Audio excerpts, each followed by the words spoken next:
Febrero de 1959. Montañas heladas de la Unión Soviética. Temperaturas capaces de matar a una persona en cuestión de minutos. Y un grupo de 9 excursionistas experimentados desapareciendo en medio de la nieve, sin dejar una explicación clara. Cuando los rescatistas finalmente encontraron su campamento, algo no tenía sentido. La carpa estaba rasgada desde adentro, como si quienes estaban allí hubieran intentado escapar desesperadamente de algo. Pero eso era apenas el comienzo, porque lo que encontrarían después terminaría convirtiéndose en uno de los misterios más perturbadores del siglo XX. Un caso tan extraño, tan lleno de contradicciones, que incluso hoy, más de 60 años después, nadie ha logrado explicar completamente qué ocurrió aquella noche en el Paso Dyatlov.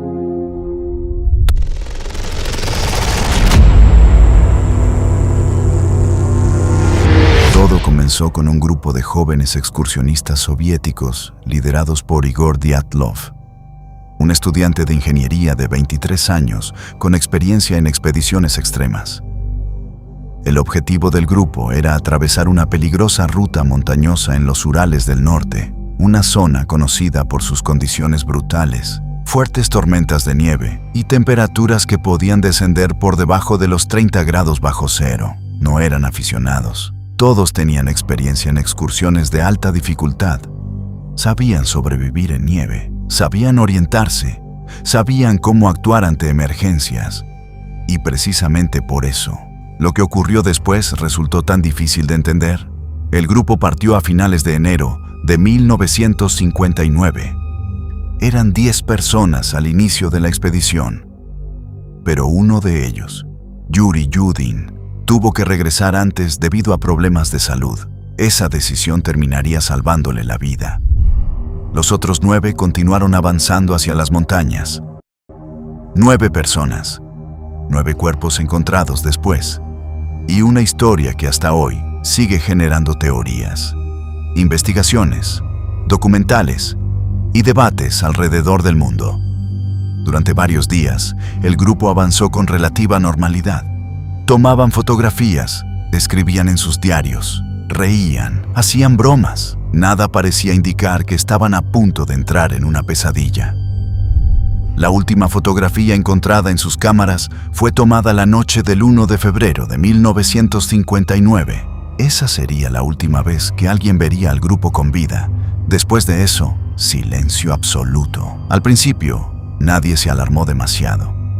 En expediciones de ese tipo era normal sufrir retrasos debido al clima, pero con el paso de los días, la preocupación comenzó a crecer. Finalmente, equipos de rescate fueron enviados a la zona, y el 26 de febrero encontraron el campamento. Lo primero que llamó la atención de los rescatistas fue la tienda de campaña. Estaba parcialmente cubierta por nieve, vacía, abandonada y rasgada desde adentro. Ese detalle cambiaría completamente el caso, porque significaba que quienes estaban allí no intentaron entrar, intentaron salir, y lo hicieron de forma desesperada. Los investigadores descubrieron además algo todavía más extraño. Las huellas que salían de la carpa indicaban que varios integrantes huyeron prácticamente descalzos, algunos solo con calcetines, otros sin abrigo completo, en medio de temperaturas imposibles para sobrevivir durante mucho tiempo. Eso no tenía sentido. Excursionistas experimentados jamás abandonarían voluntariamente su refugio en esas condiciones, a menos que algo dentro o cerca de la carpa los hubiera aterrorizado tanto que quedarse allí pareciera peor que enfrentarse a la muerte en la nieve. Los primeros cuerpos fueron encontrados cerca de un bosque, alrededor de una fogata improvisada. 2 de ellos estaban semidesnudos. Sus manos mostraban señales de quemaduras, como si hubieran intentado desesperadamente mantenerse con vida. Las ramas de algunos árboles cercanos estaban rotas a varios metros de altura, como si alguien hubiera intentado trepar para observar algo desde lejos. Pero la verdadera pesadilla apenas comenzaba.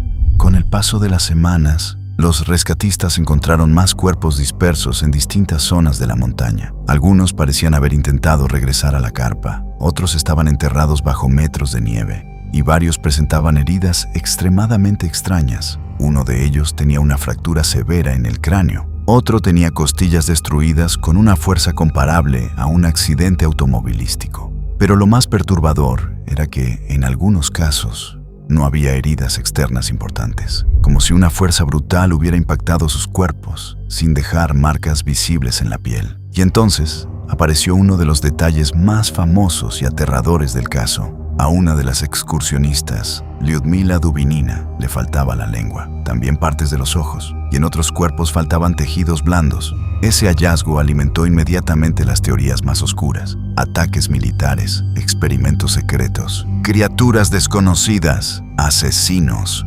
fenómenos paranormales, incluso extraterrestres.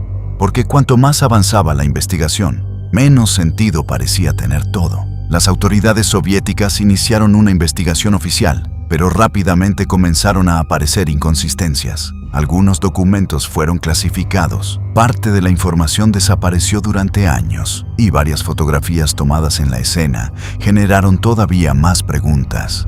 Uno de los elementos más inquietantes fue el hallazgo de niveles anormales de radiación en algunas prendas de ropa pertenecientes a los excursionistas.